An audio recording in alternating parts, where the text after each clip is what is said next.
आगे बढ़ेंगे। वक्फ बिल को लेकर सरकार ने बड़ा दावा पेश किया है। बिल पास कराने के लिए पर्याप्त समर्थन मिला है। बिल पास कराने के लिए 273 सांसदों का समर्थन मिला है। अकेले एनडीए के पास 293 सांसदों का समर्थन है। ऐसे में वक्फ बिल के समर्थन में सरकार की ओर से बहुमत होने का दावा भी है। लोकसभा में बिल पास कराने के लिए 273 सांसदों का समर्थन चाहिए, जबकि अकेले एनडीए के पास 293 की संख्या है। निर्दलियों को मिलाकर संख्या 300 के पार हो जाएगी। राज्यसभा में भी बिल पारित कराने के लिए 118 सांसदों की जरूरत है। वहीं एनडीए के पास 119 की संख्या मौजूद है। निर्दलियों को मिलाकर संख्या बल 121 से 125 हो जाएगी।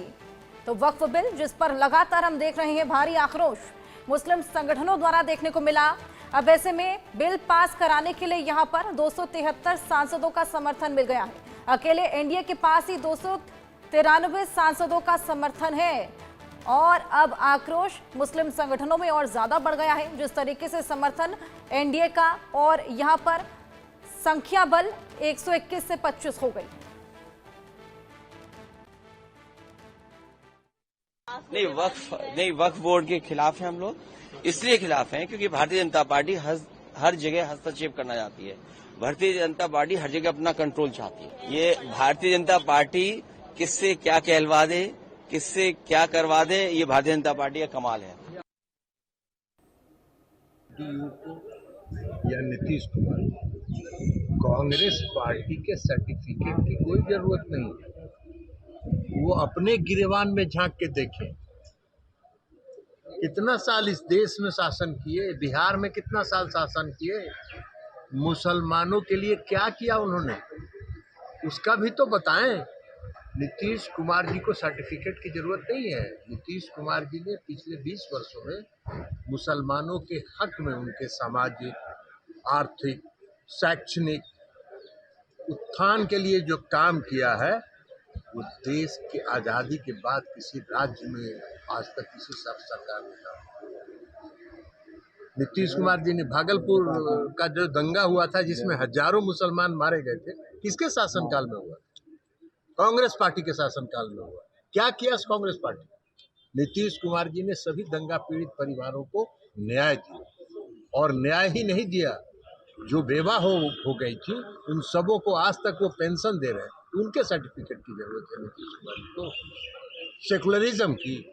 सेकुलरिज्म उनके लिए नारा है। वो वोट के लिए राजनीति करते हैं। न उनको देश से मतलब है, न मुसलमानों से मतलब। उनको अपने वोट की चिंता रहती है। नीतीश कुमार जी काम करते हैं, इसलिए उनके कांग्रेस पार्टी के, और हमने जयराम रमेश जी का भी बयान देखा, जयराम रमेश जी के सर्टिफिकेट की जरूरत नीतीश कुमार जी को न है और न जेडीयू। तो 4 अप्रैल को संसद सत्र खत्म होने वाला है और कल वक्फ बिल पेश हो सकता है। ये बेहद बड़ी खबर। ऐसे में तमाम रिएक्शंस भी हमने आपको सुनाए। सरकार यहां पर बड़ा दावा पेश करती आ रही है कि बिल पास कराने के लिए पर्याप्त समर्थन उनके पास है। बिल पास कराने के लिए 273 सांसदों का समर्थन चाहिए। एनडीए के पास 293 सांसद का समर्थन है। ऐसे में कल वक्फ बिल पेश हो सकता है। पर्याप्त समर्थन यहां पर सरकार के पास है और यही दावा सरकार करती हुई नजर आ रही है। अकेले एनडीए के पास ही 293 सांसदों का समर्थन है। वहीं आपको बताएं, बिल पास कराने के लिए 273 सांसदों का समर्थन चाहिए।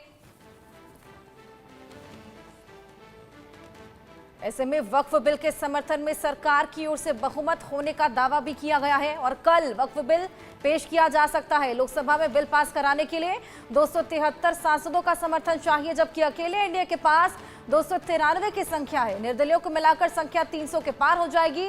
राज्यसभा में भी बिल पारित कराने के लिए 118 सांसदों की जरूरत है। वहीं एनडीए के पास ही 119 की संख्या मौजूद है। निर्दलियों को मिलाकर संख्या बल 121 से 125 हो जाएगी। ऐसे में कल वक्फ बिल पेश किया जा सकता है। 4 अप्रैल को संसद का सत्र खत्म होने वाला है और उससे पहले ये वक्फ बिल पेश हो जाएगा। ऐसे में विपक्ष की ओर से आक्रोश, भारी आक्रोश देखने को मिला।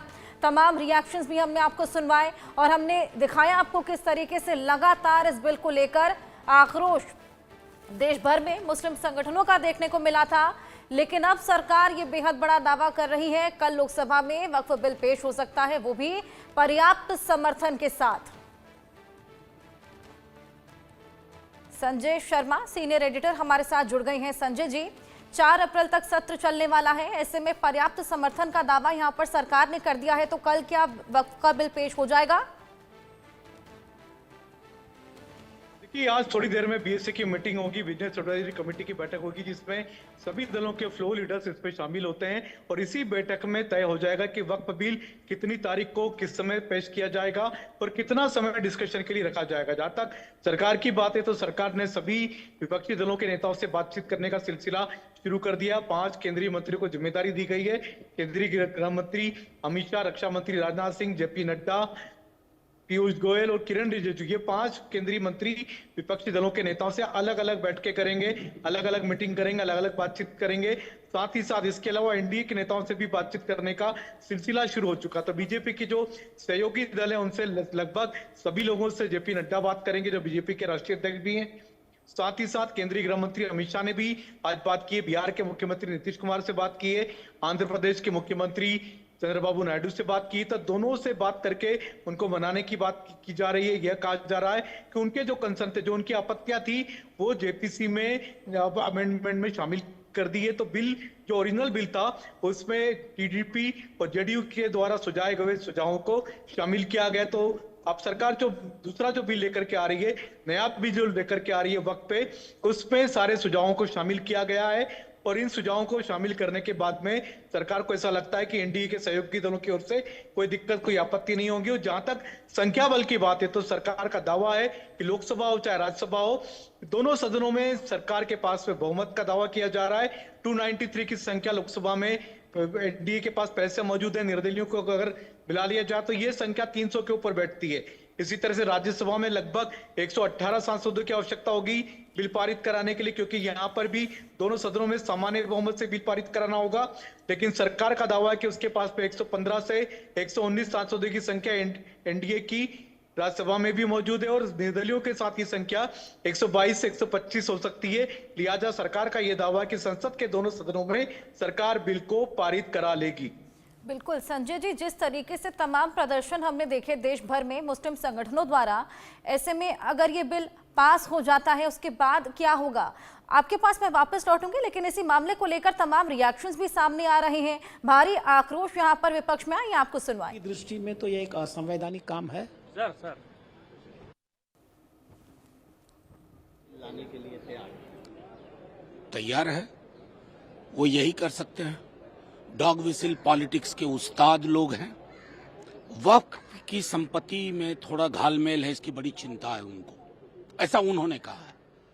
तो इस देश में संपत्ति का संकेंद्रण 5% लोगों के हाथ में है और संविधान की धारा 38(2) और 39(c) कहती है इसको खत्म करो। उस पर कब बिल ला रहे हैं किरण रिजिजू जी? या सिर्फ डॉग विसिल पॉलिटिक्स होगी? आपकी पार्टी का क्या स्टैंड है? मैंने कह दिया, यही स्टैंड है। तमाम रिएक्शंस आपने सुने। संजय जी, आपका रुख मैं वापस करूंगी। जिस तरीके से भारी आक्रोश हमने देखा इस बिल के संशोधन को लेकर देश भर में देखने को मिला मुस्लिम संगठन द्वारा, ऐसे में घमासाना बहुत ज्यादा बढ़ जाएगा। देखिए, विपक्षी दलों का विरोध है इसको, इस बिल को लेकर के लगभग 232 की संख्या विपक्ष की लोकसभा में मौजूद है और जहां तक राज्यसभा की बात है तो विपक्ष की संख्या लगभग 100 से 112 के बीच में बैठती है। लेकिन बहुमत का आंकड़ा दोनों सदनों में विपक्ष के पास नहीं है। लिहाजा अगर हम संसद की बात करें, पार्लियामेंट की बात करें, तो सरकार के पास में कंफर्टेबल बहुमत है लोकसभा राज्यसभा में बिल पारित कराने के लिए। तो संसद के भीतर कोई भी विपक्षी दल इस बिल को रोकने की ताकत नहीं रखता, लेकिन हंगामा कर सकते हैं। तो हंगामा संसद के भीतर भी हो सकता है, संसद के बाहर भी हंगामा हो रहा है। तो हंगामा जरूर हो सकता है। कल भी किरण रिजिजू ने यही कहा था कि कुछ लोग लोगों को गुमराह करने का काम कर रहे हैं। इस बिल से किसी की भी संपत्ति नहीं छीनी जा रही है, ना ही कोई कब्रिस्तान या मस्जिद पर कोई सरकार दावा करेगी या उनको छीनने का काम करेगी। लेकिन ये गुमराह किया जा रहा है, लोगों को भ्रम फैलाया जा रहा है और पढ़े लिखे लोग ऐसा कर रहे हैं। असदुद्दीन ओवैसी जो खुद एक एडवोकेट हैं, लॉयर हैं, कानून की समझ भी रखते हैं, वो खुद कानून की समझ रखते हैं, उनको भी पता है कि बिल में ऐसा कोई प्रावधान नहीं है, लेकिन फिर भी इसके बावजूद भी बिल का विरोध करना है, क्योंकि अपने वोटर को एड्रेस करना है, मुस्लिम तुष्टीकरण की बात करनी है, लिहाजा इस बिल का विरोध करना ही कुछ दलों ने ठान के रखा है। तो ये बातें कही जा रही सरकार की ओर से, जहां तक विपक्ष की बात है, सभी लोग अपने अपने वोटर को एड्रेस करना चाहते हैं, मुस्लिम वोट बैंक को कोई छोड़ना नहीं चाहता, लिहाजा इस वक्त पर बिल का विरोध करना उनको ऐसा लगता है कि उनकी नैतिक ड्यूटी है, उनका नैतिक फर्ज भी है। बिल्कुल, अब देखना होगा कि सत्र के दौरान क्या हंगामा देखने को मिलता है जब बिल पेश किया जाएगा। संजय जी, अभी तक चंद्रबाबू नायडू और नीतीश का रुख साफ नहीं हो पा रहा है, क्या लगता है वो समर्थन करेंगे या फिर अगेंस्ट रहेंगे? देखिए, केंद्रीय गृह मंत्री अमित शाह की आज ही बात हुई है, नीतीश कुमार से भी उन्होंने बात की, चंद्रबाबू नायडू से भी उन्होंने बात की है और लगातार पहले भी संपर्क में थे। हालांकि नीतीश कुमार चाहते थे कि वक्फ का बिल सरकार बिहार चुनाव तक टाल दे, बिहार चुनाव के बाद में लेकर के आए, लेकिन अगर सरकार ने ठान लिया है कि संसद के इसी मौजूदा बजट सत्र में ही बिल को पारित कराना है तो फिर सरकार कराएगी।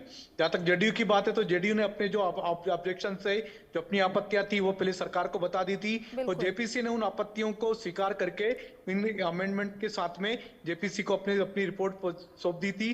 जेपीसी ने मौजूदा बिल में अमेंडमेंट किए थे, उस अमेंडमेंट के बाद में फिर सरकार ने नया बिल लेकर के आई है, उसमें जेडीयू और टीडीपी दोनों की आपत्तियों को स्वीकार किया गया था और उन आपत्तियों को दरकिनार करके और उसके बाद में फिर बिल लाया गया है। तो जेडीयू और टीडीपी के जो मेन ऑब्जेक्शन पॉइंट थे वो कन्विंस कर दिए गए, दोनों को अवगत भी करा दिया गया है। संजय जी, अब देखना होगा कि आखिर आज जो मीटिंग होती है उसके बाद ये साफ हो जाएगा कि ये बिल कब पेश किया जाएगा। बहुत शुक्रिया आपका, तमाम जानकारियां हमारे साथ साझा